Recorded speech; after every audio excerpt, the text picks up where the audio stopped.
Do you ever wonder what exactly you should be thinking about if you're not going to be using porn? Hey guys, I'm Stephanie Ganowski, sexologist and sex coach for men. I help men with their dick-related issues and also their sex communication issues with their female partners. Now, I'm personally not completely against porn, but I know most of you guys would like to watch less of it than you are. That means you got to use your mind more and you got to know what the hell to think about. A lot of you guys stress about that part. And you're like, I'm not used to this. I don't know what to think about. I keep thinking about the same shit and it's not getting me off. It's not helping. And then I revert back to porn, which makes sense, right? It takes a lot of effort to think about something new that you're not used to doing, right? You're starting a new habit. So because there's so much effort there, you just go back to porn and then you say, screw it.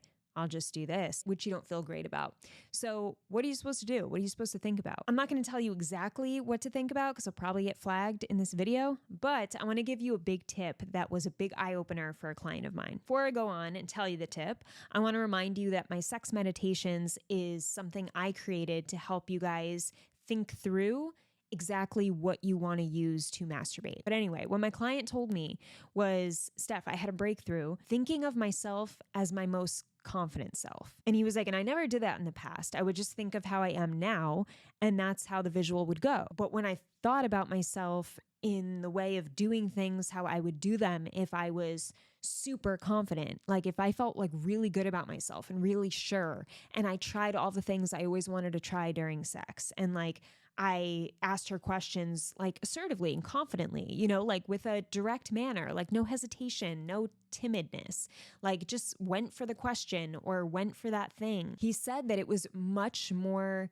exciting of a visual and it was more enjoyable to even play out in his head because it was like, it wasn't just playing out the same stuff that always happens. It was him being the type of guy he always wanted to be, and notice how his body was reacting differently to that. And here's where it sounds pretty crazy. This client of mine was struggling with erection issues for 2 years, and he was relying on Viagra for 2 years.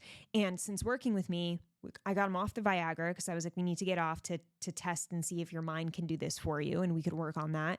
And so he had been off the pills for weeks at this point, and he was like, I can't believe that my erections before were like, when I would masturbate, were like 6 out of 10. Now they're solid 9s out of 10. And he said the way he visualized himself differently during masturbation in the fantasies he was playing out was a huge game changer for that. So this is a reminder for you guys to think through, who is your most confident self? What would he do that you're not doing now?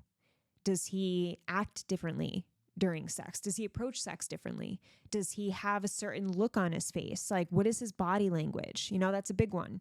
What does he believe about himself? What does he try? What does he ask? What is he not afraid to ask or do?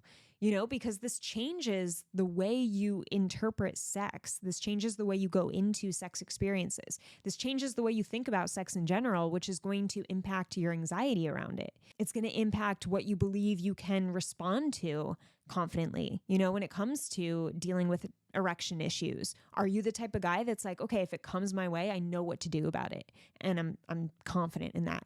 Or are you the type of guy who's like, oh fuck, if that happens, I don't know what we'll do and everything will be ruined? Like, you got to think about what type of guy you want to be and start playing him out in the fantasies you have. Like when you're thinking about shit and you're one of the main characters, start practicing being that guy.